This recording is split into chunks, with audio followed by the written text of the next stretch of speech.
munaasabad si heer sare ah loo soo agaasimay oo lagu soo dhaweynayay Gudoomiyaha Degmada Shibis ee gobolka Banaadir Titoreso Safiya Xasan Sheekh Cali Jimcaale ayaa lagu qabtay magaalada London. munaasabadani waxaa ka soo qayb galay siyaasiyiin, culimada diin, aqoon-yahano, waxgarad iyo qaybaha kala duwan ee bulshada Soomaaliyeed ee ku dhaqan magaalada London. munaasabadani waxaa soo qaban qaabiyay jaaliyadda Soomaaliyeed ee ka soo jeeda gobolka Hiiraan ee ku dhaqan magaalada London iyo nawaaxigeeda. qaar kamid ah dadkii munaasabadan ka hadlay hadaladoodii waxaa kamid ahaa marka hore waxaan rabaa inaan u mahad celiyo jaaliyadda Soomaaliyeed oo caawa halkan sugu timid inaan isla soo dhaweyno walaashan ahna Gudoomiyaha Degmada Shibis Safiya Xasan Sheekh Cali Jimcaale. dacwaalay marka koobaad dad muslimiin islaamnimadiin oo nool, marka labaad dad walaalaatiin walaalnimadiina ilaaliya, marka saddexaad dalka weeda ka badan yahay waa barwaaqe ku dadaal. waxaan qiraynaa in nagala soo shaqeysay Stop the War, Voice of Somali Women, Mother and Child Welfare Organization inay u taagneyd had iyo jeer UK dhexdiisa caawinaada qof kastoo masaakiin oo tabar yar oo markaa u baahan gurmad degdeg aadan kaaga mahad celinaynaa. gabadhan anaga waxaan dad diaspora ku nool oo wadankan ku noolaan ahayn ilaa iyo dawlad la'aantii halkaan aan joognay. gabadhan waxay ka dadka soo dhaweynta Soomaalida madaxda imaanaysa wadankan soo dhaweynay ka mid ahayd.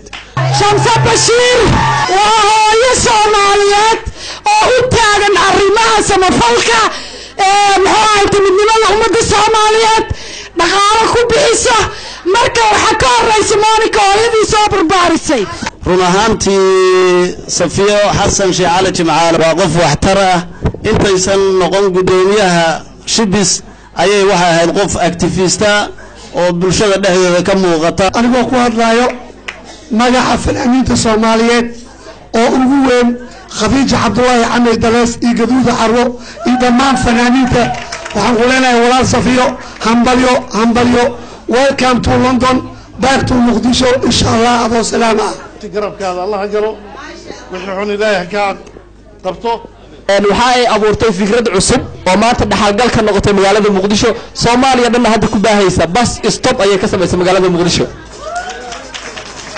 waliba hal ma aha dabcan dadka reeshi bis magaalada yaqaano iska tubo marka laga soo leexdo bistaba laga sameeyay. iskuulka xamar markii inta la soo gaaray bistop kala laga sameeyay, isgoyska Maanabol iyo bistop kala laga sameeyay. waxaan rajaynayaa in inta kale la sii gaari doonto. fiyo soo dhawow waxaan diyaar ku nahay baad sportiga gaar ahaan jaaliyadda Shibis inay kala shaqeyso horumarinta sportiga ee degmada Shibis.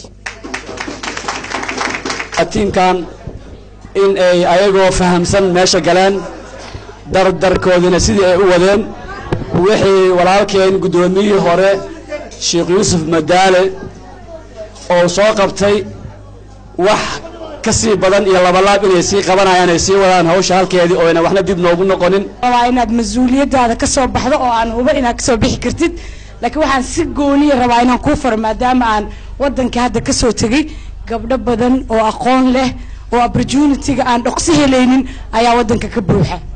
gabdhahaas waxaan rabaa inaa il gooniya ku haysid. ragga Soomaaliyeed waa in la xisaabtamo, waa in laga joojiyo dagaalada foolsho xun leh oo aan dhamaanaynin, waa inaan ka dibaaqtano gabar Soomaaliyeed adduunka meel walba ay joogto, waa in gacmaha la isqabsado. mas'uuliyad yar ma aha, aad iyo aad ay culus tahay, laakiin insha Allah inta karaankeyga waxaan isku dayayaa inaan ma kaamili karo oo wax iman ugu soo dagaayo, laakiin inaan soo dhaweeyo. waxaan iga codsanayaa jaaliyadda aan ka tirsanahay inay ii duceeyaan inuu Ilaahay ii fududeeyo. balana waxa igu insha Allah inaan fulin doono. munaasabadan ayaa ku soo gabagabowday jawi aad u wanaagsan. Cabdi Fitaax Ali Shirwac, telefishinka caalamiga Home Cable, London.